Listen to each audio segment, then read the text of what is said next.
What's up, everybody? Welcome to NWA Nurses with Attitude. Leanne and I want to throw a quick shout out to the listeners. Thanks for tuning in. We appreciate your support episode after episode, and we hope you guys enjoy this content as much as we love making it.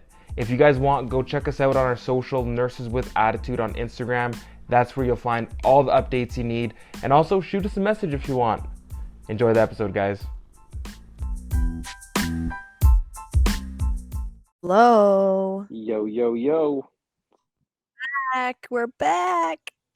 We're back, baby. Happy New Year. Nurses with Attitude. Happy New Year. How was your holidays? Honestly, it was good. It was nice to have some time off, chill with some fam. My mom came down. Yeah, it's been good. Today was my first day back to work, and it was a little rough, to be honest. Like, getting up this Ooh. was rough. Oh, that's always the worst. Honestly, my first day back to work is on Thursday. I'm going back up to Nunavut. And I Okay. feel kind of the same way with as you Yeah. feel. Yeah, I guess, like, it's nice that at least you get a couple extra days, but then it's hustle for how long are you going this time? I'm going up till February 10th. Oh, nice. So, little over a month. A little over a month. And then back home, I do research on the side as well. Okay, yeah. But then I'm off to Punta Cana February 19th. Damn, Yeah, exciting. literally going from like the coldest place to the hottest place in the world. But that's just how we do it. That's I'm very jealous. So excited, Leanne. It's so funny because the last episode we recorded, Joe, was like way before Christmas, and the weather was insane here in Alberta. It was like -50, and now it's been 0 all week. And I went out to the gym earlier today, and it's like +2 outside. I'm like, oh, could be walking around in shorts right now. It's so nice. That's crazy. It's +2 where you are? Yeah. Yeah. Yo, so like you get -40. I guess is that the Chinooks? Like, does it cause it to go to +2? Yeah, so what happens is a warm wind comes in, like, I guess, through the mountains, or it's something to do with the mountains. I don't exactly know what. I don't know, man. I didn't grow up here, just what people tell me. Um, Basically, I think from the south, the winds come up off the ocean, maybe through the mountains, and it just Yeah, kind of, that sounds legit. yeah, I don't know. Sounds about right. Yeah, you just need to say it with more confidence, and anyone will believe you. Like oceans, mountains, winds, warmth. Yeah, That's what happens. sounds about right. Anyways, guys, Yeah, that's so welcome cool. back. Very excited to be back. Joe, you want to do a nice warm welcome? Yeah, guys. Welcome back to Nurses with Attitude, where we discuss topics not only about nursing, but just about life, and with obviously a point of view from nurses. And yeah, we're Yeah. glad that you guys are listening. This is the new year. The last quarter of 2022, we were kind of hit or miss, and I just realized that I didn't update the last episode that was supposed to be uploaded. So, you're going to be getting episodes shortly. Um, I'm liking to do like an episode a week again, Leanne.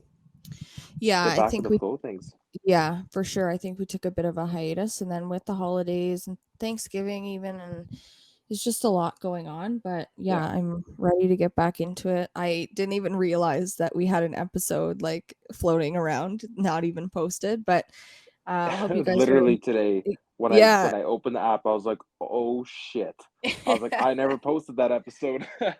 It's all good, it's all good.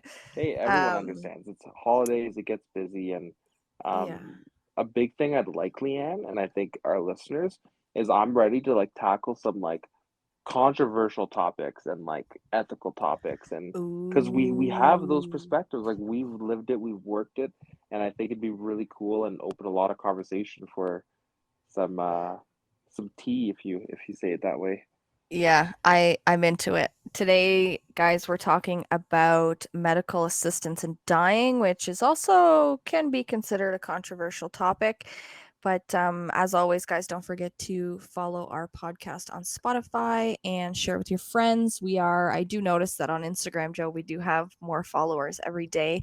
And I just want to thank you guys for following. And this is really just for fun, as we've mentioned, but we hope to maybe take it somewhere someday, but we'll see how that goes. Hmm. Anyway, Joe, why don't you take away Yeah, so today's for those of topic? you who don't know, MAID stands for Medical Assistance in Dying.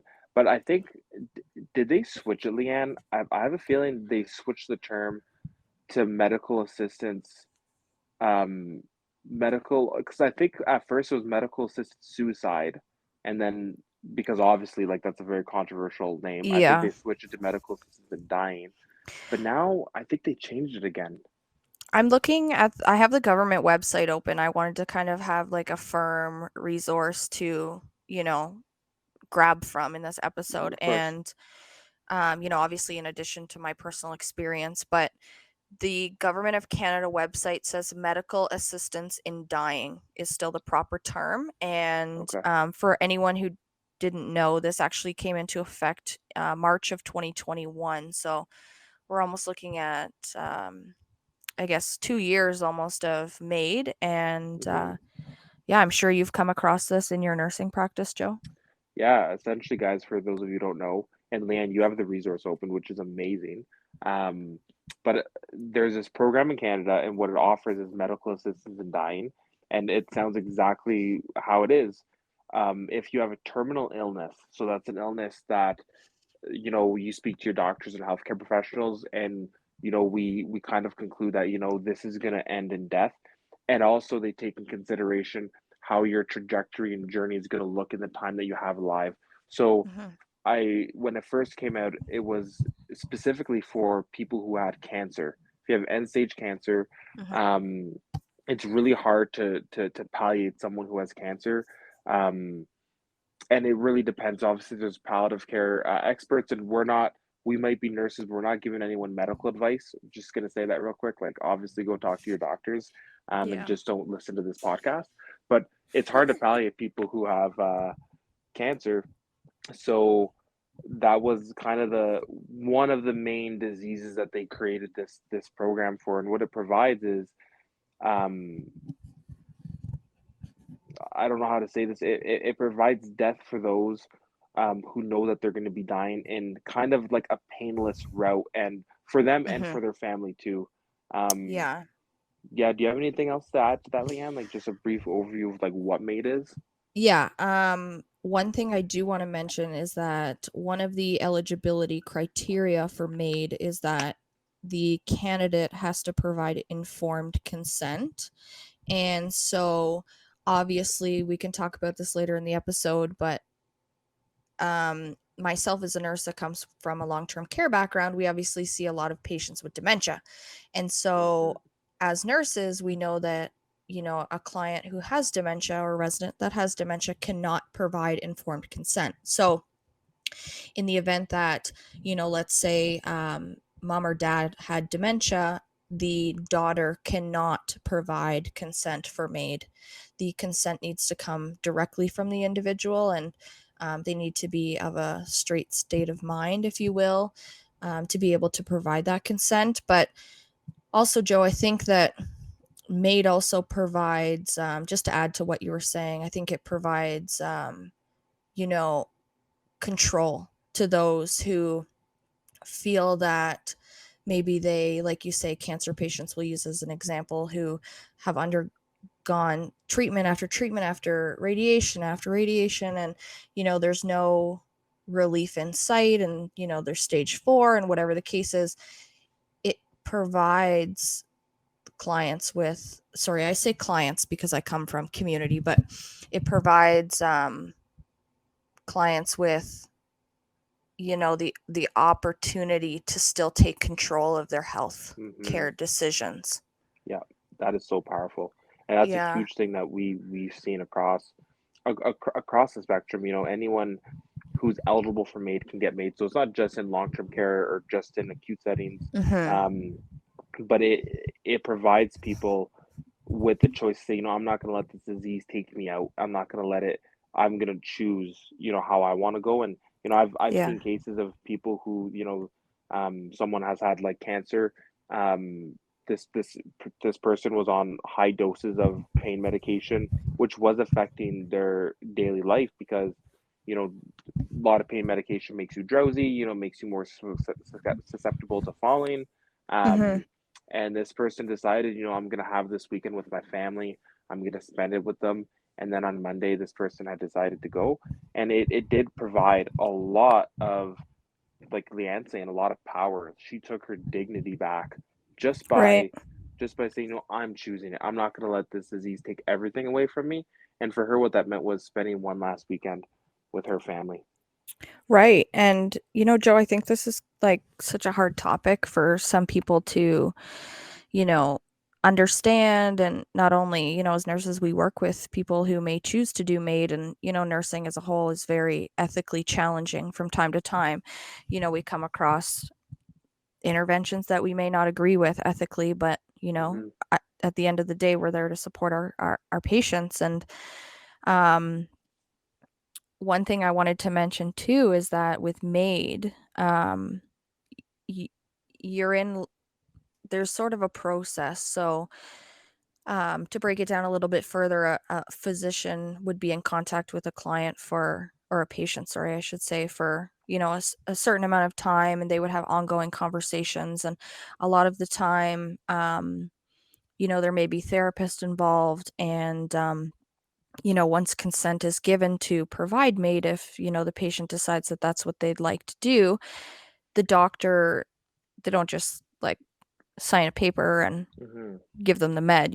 It's revisited, consent is provided over and over again, and then also provided prior to the administration of either an injectable or pills. If the patient can take them themselves, that is an option. But yeah, it's not like a one and done process. And Exactly. I think the government has done it right, in my opinion. They've taken the steps to, make sure that people aren't just taking meds to decide to Mm-hmm. end their life when it's not maybe medically advised. But yeah, just something to mention that it is That's an a great ongoing point. conversation. Yeah.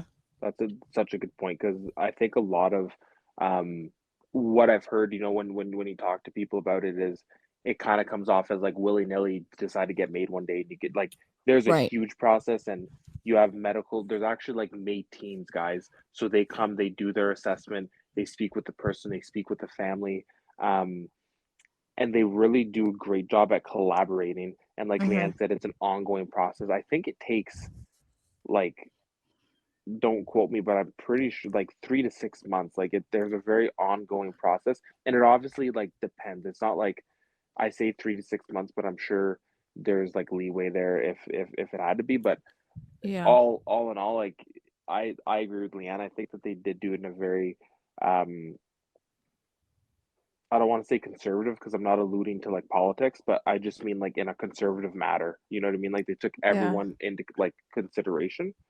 Right.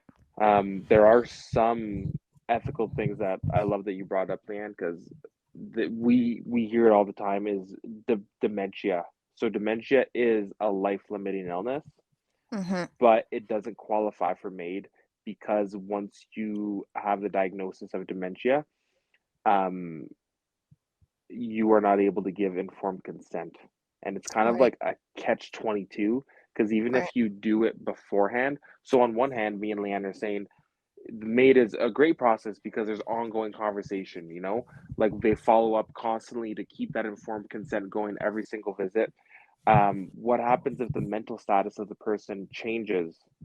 Well, then we can actually do informed consent because what if their opinion has changed? Right. And I think that's a huge topic. Um, Honestly, Leanne, like it's a really tricky topic because we're really diving into people's lives. Like these are decisions that people make, and it's one I think as of right now it's not allowed. Hmm. Um, but even more so than that, they're actually, and I will say before I do go on with this, Leanne, I will say I disagree with this next series of things that I'm gonna say. I actually disagree with it. Is they're trying to make people eligible for MAID or people who have like schizophrenia or like even depression or anxiety. Oh, I didn't know that. There's a huge push right now for they're trying to push it for people who have schizophrenia because the claim is, and I'm not doubting this claim, but the claim is that people who live with these mental illnesses are suffering. You know, they do Mm-hmm. have difficulty. Um, That's interesting, yeah, Joe, it's because tricky. in the RN program I'm in, someone who has, let's say, bipolar disorder or schizophrenia is not deemed as able to provide informed consent because they're Hmm. not stable. So, same as like, I can't remember the exact example that the textbook had used, but basically they were saying that in a court of law, and I might get this wrong, but in a court of law, they can't technically be held liable for something that they did if they weren't in that proper state of mind, or Hmm. there's definitely some leeway there. And I think, Joe, like with anything that has to do with healthcare or anything really, there's definitely room for improvement. Yeah. But I don't personally think that those people that suffer from, I shouldn't say suffer, but have schizophrenia or bipolar disorder, or depression or whatever, I don't think that that's personally the point of MAID. I think because schizophrenia isn't life limiting per se. Hmm. Would you agree? Yeah, it's definitely not life limiting, but Yeah. it does, like you would say, like it's limiting in the sense of like activities of daily living. Obviously, there's a lot of different aspects of living. Like there's a lot of like coping mechanisms to learn, especially with Right. bipolar disorder and depression, anxiety, you know, Mm-hmm. and we all have an extent of it, you know what I mean? Like if you want to say like depression, anxiety, um, I get nervous in some situations, right? Like, and I'm not saying that I have anxiety, but what I'm just trying to say is there's coping mechanisms, and I think that I feel like saying made to have people eligible for MAID, it's almost like a cop out for the government to create sustainable programs to help these people live in their lives. Because I think everyone deserves a chance at life. Mm-hmm. And, you know, I'd love, and this is why I got into nursing, is to help people overcome. Now, some things, as we know as nurses, we can't beat. You know, there's some things that we like, some people um, go through challenges and you can't help everyone. But I Right. would just hate to see the option for that to be taken off the table because there's another option as in like MAID. I do think MAID is great for those with life limiting illness if they decide to choose that, right? Like I'm not going to be the person at a table telling I believe you should do A, B, and C, but I do believe as a nurse we need to know all of our options so we Mm-hmm. can tell everyone their options, um, so they could access it. You know what I mean? So they would have that option. So let's say if they did make people eligible who had, you know, mental health disorders for MAID, I wouldn't be that person withholding that information. You, if that makes sense. Right. I see where you're coming from. My thing is that, like, when I look at the government website here, it says your death is reasonably foreseeable. So, in the current terms of MAID, it cannot be applied for, like I said, like schizophrenia, bipolar disorder doesn't technically shorten your timeline. Exactly. Death is not foreseeable. But that being said, as I read further down the page, and I do encourage anyone listening to go to the Canada website, canada.ca, and just search medical assistance in dying and, just have a peek at it. But it says that, you know, like your death is reasonably foreseeable. But then also it says that you must be informed of available and appropriate means to relieve your suffering, including counseling services, mental health and disability support services, community services, and palliative care. And you must be offered consultations with professionals who provide those services. So, like you're saying, Joe, I think that, as a nurse, our job is really to inform patients and to give them all of their options. Yeah. And that's definitely a huge part of the process with MAID.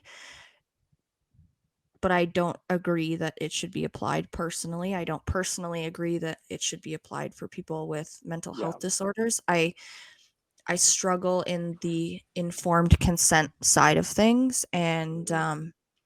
Totally agree with you on that. yeah, yeah, It's very tricky. it's tough because, again, though I've never personally had someone close to me who has schizophrenia or any type of disorder like this, so I'm not personally, um, I don't have a personal investment in it. I don't have personal experience in working with mental health, aside from dementia.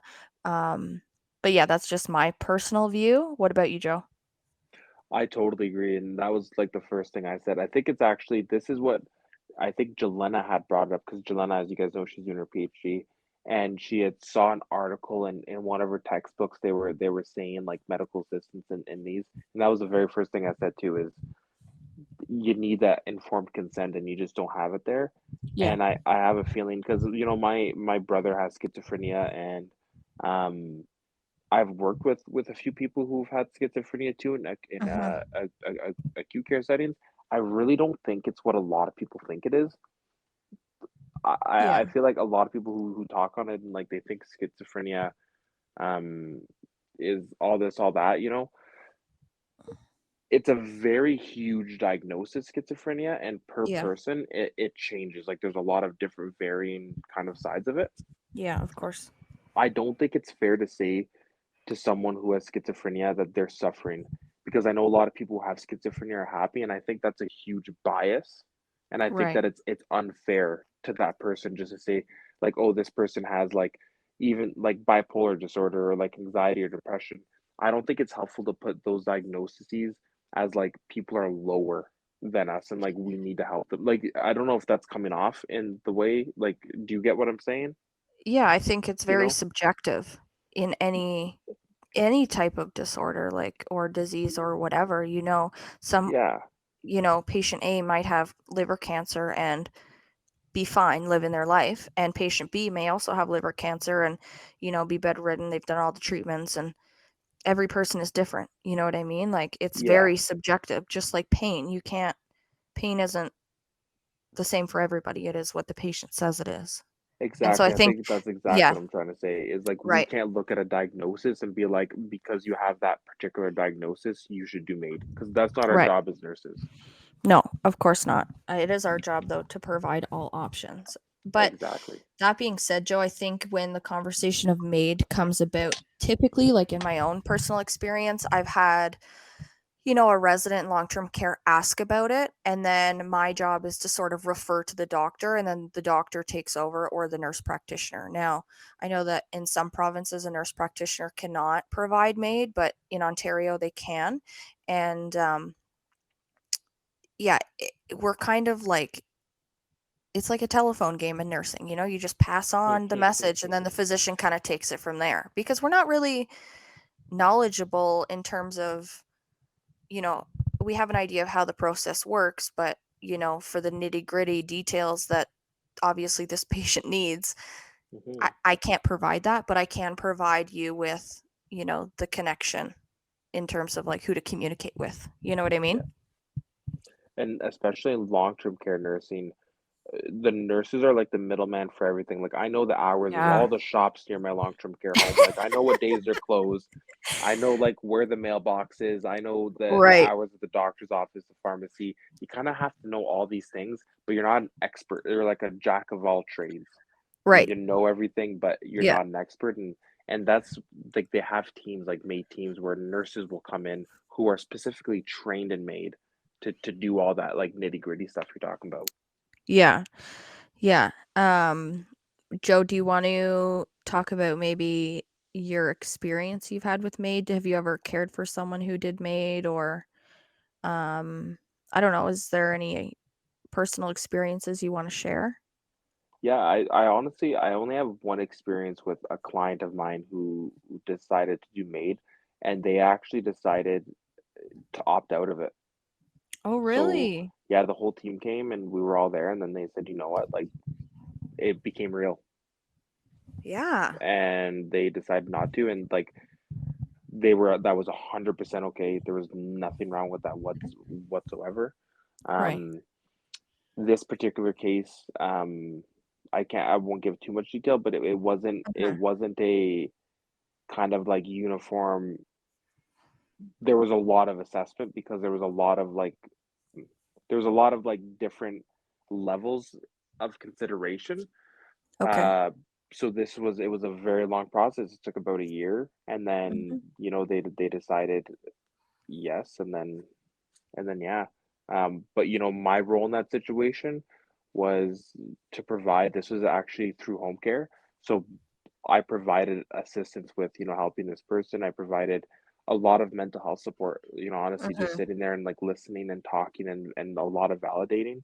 Um, Yeah. and you know what? Sometimes as nurses, we love to do. And because Leanne, like, come on, like that's what we do as nurses, we do.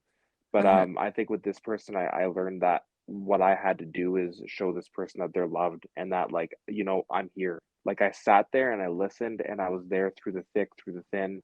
Yeah. Um, and that's like sitting and listening, guys, is such a powerful tool.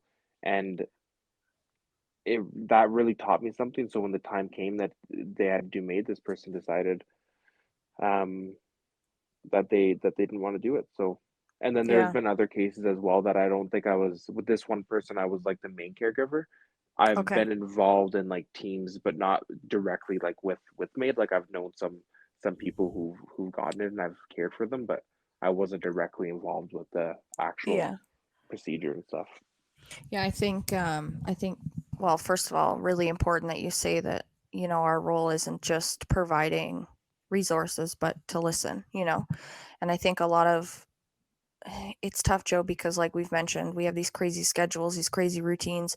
We have 47 residents to take care of, and there's no time to sit and listen. And I get that that struggle, but very important, especially when someone's in palliative care, end of life. That's when people need that emotional support, and even for people who don't have families, we are their family.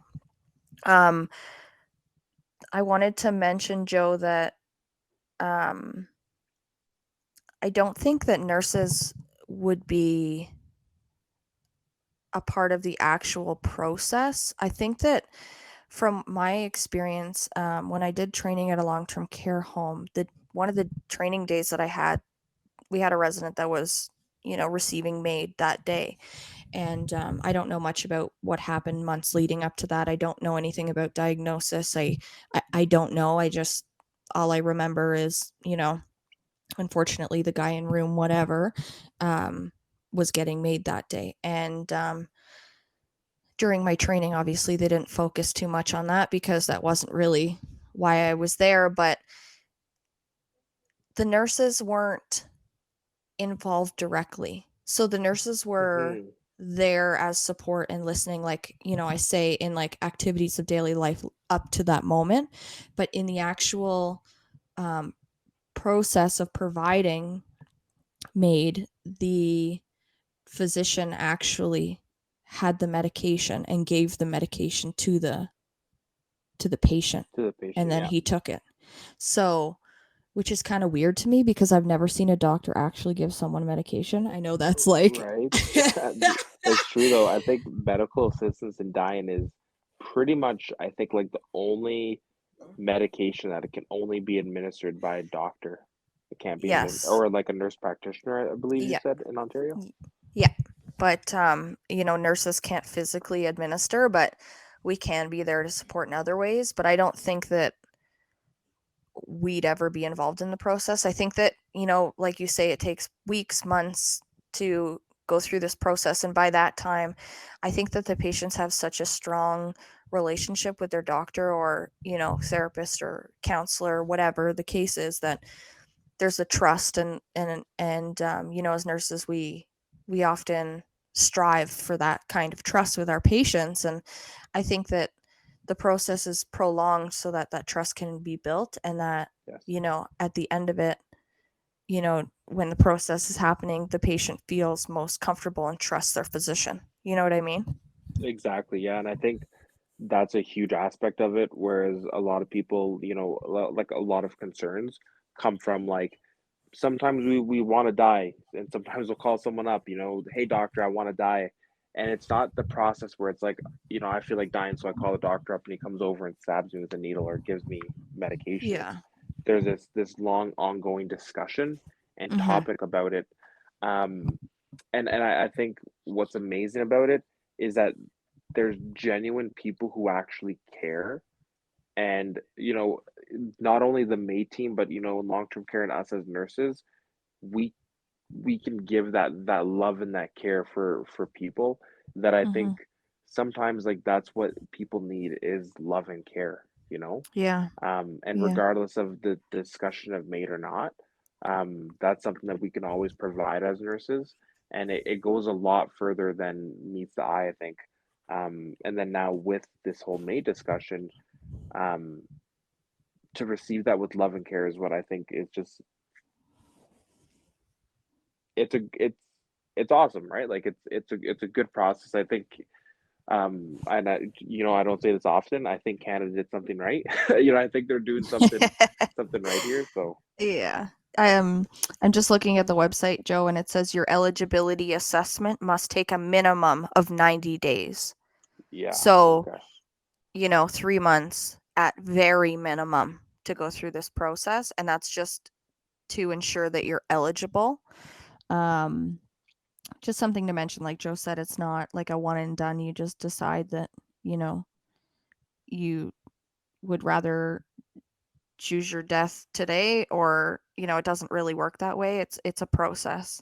Hmm. But Joe, I want to tell you a little bit about um one of my experiences with MAID. And I don't know if there's any students that listen to Nurses with Attitude, but I just wanted to talk about an experience I had when I was in placement.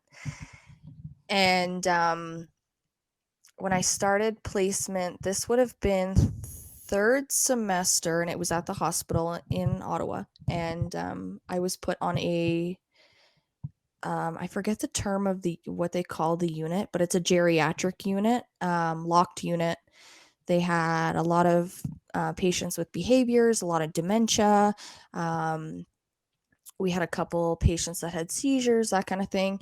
And prior to nursing school, I worked as a care aide for many years. And so, dealing with death and, the aftercare that comes with providing good quality end of life care is was not something that I was new to.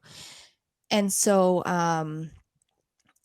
Joe, I just remember I kind of giggle because like I look back now and I don't know why I was so shocked, but when I came onto my shift with my preceptor, one of my patients had died. And, the day before I was like chatting with her and everything was fine. And I was kind of like taken aback, and I ended up asking my preceptor later in the day and, just asking questions to the nurses on the unit and just trying to figure out, what happened to my patient. And she went through with MAID. And Mm. I, it was never mentioned to me before. Um, like I had been with her for a couple weeks at this point, and she had never mentioned anything. And I was kind of Wow. like taken aback, and I understand at the time, like I'm just a student, and she doesn't have to share any personal information like that kind of thing with me if she doesn't want to, and whatever the case is. I just, you know, I really, really liked this patient. Like I thought we had such a good bond. And yeah, it turns out that she had an incurable disease, and her death was imminent, and she chose her way to go. So, all that to say that, like, it was a good learning experience too, in that, you know, patients may only share a portion of their life with you. Mm. And yeah, I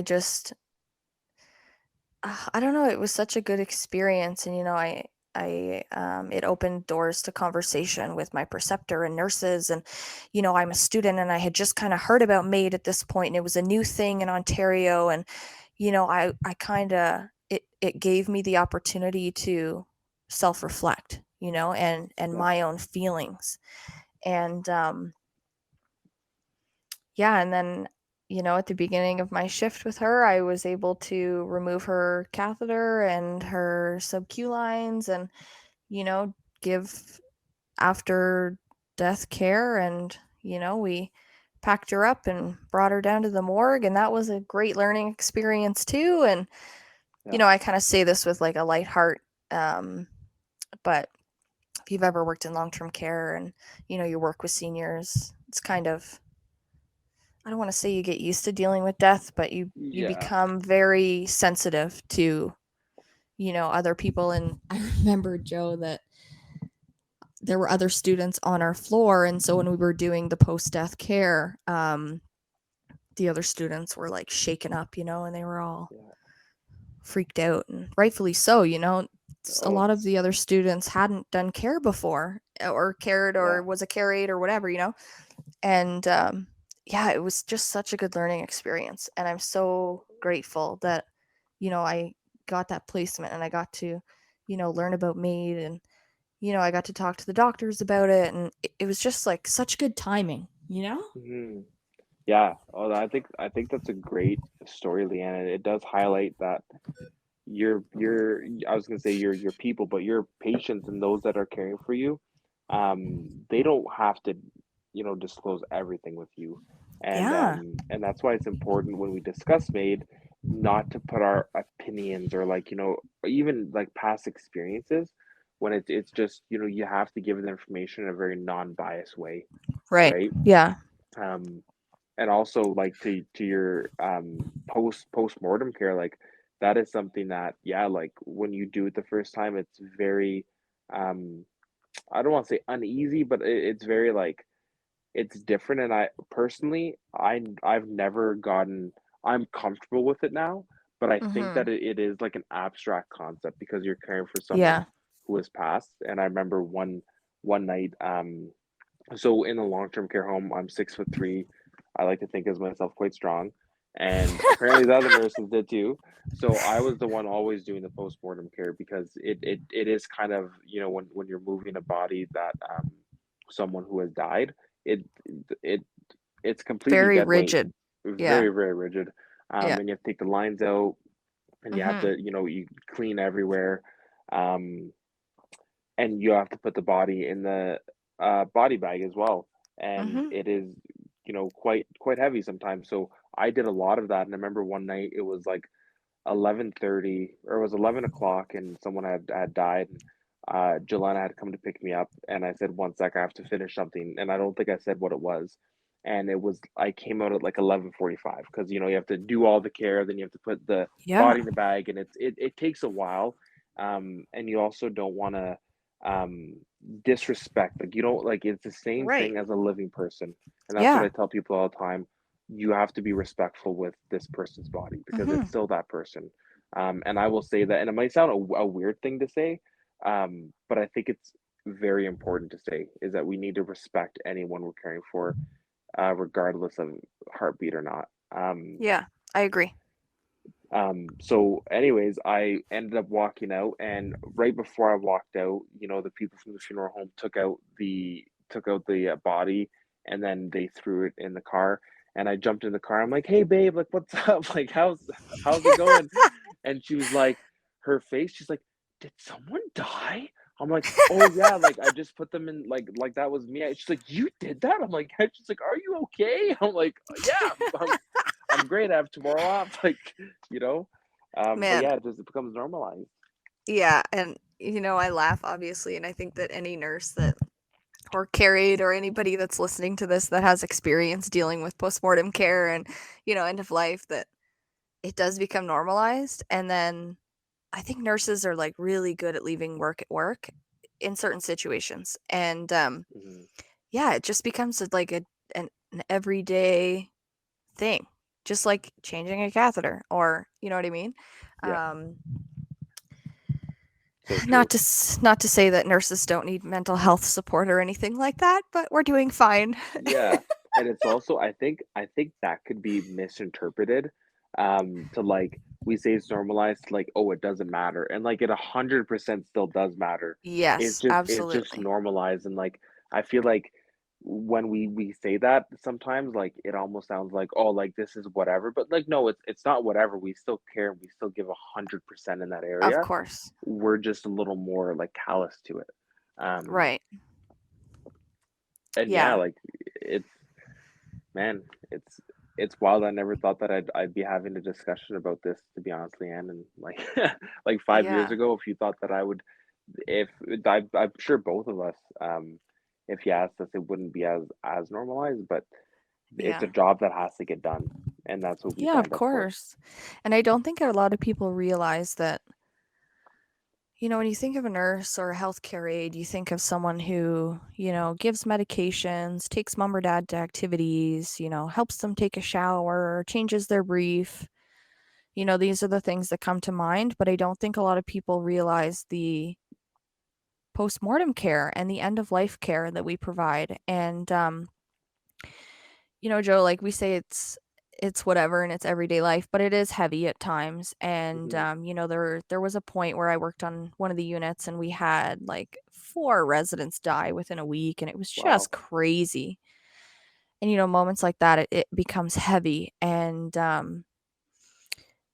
you know, same with, to tie this back in with MAID, like it's not any easier when you realize that the person made the choice themselves. It's still difficult when you lose someone Yeah.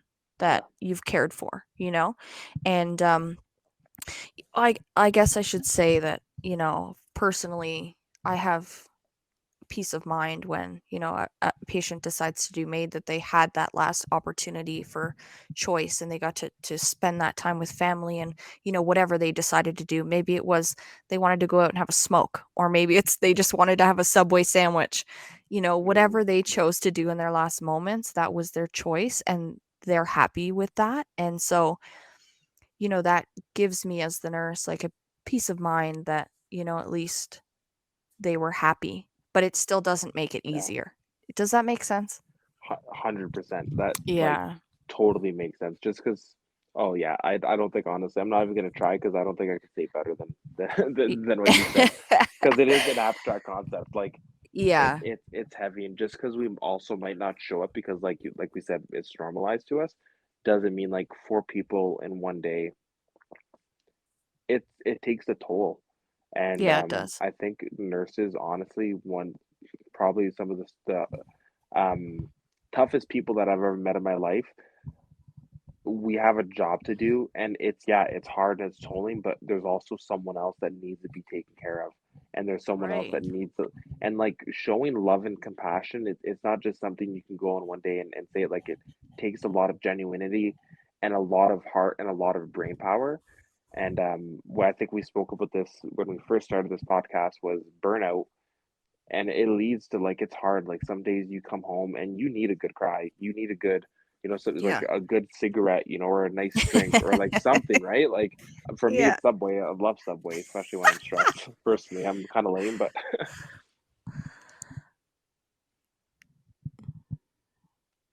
yeah. So is Yeah, there I think anything, any other comments like about Maid or anything that we didn't touch this episode, you think, man? I don't think so, Joe. When I look at the website here, it's obviously very detailed, but I think we hit the main points. I think it's important to talk about these kinds of things. Um, I think that we offered some valuable insight to, what it's like to, support patients that decide to use MAID. And I know that this topic is not easy for everybody, and death certainly isn't an easy topic for everybody, but we do encourage you guys to continue the conversation, comment on our latest Instagram post, reach out to Joe and I if you guys need anybody to talk to or whatever. Just, we're a community, and that's really the goal that Joe and I are trying to establish here. And yeah, I think what a great episode. What a great episode. I hope you guys took something from it. I will post the link to the Canada website in the bio as well if you guys want to check out any resources that you can use for yourself, your family, or even in your practice too. Yeah. All right, guys. Thanks for listening. Thanks, guys. Peace. Bye.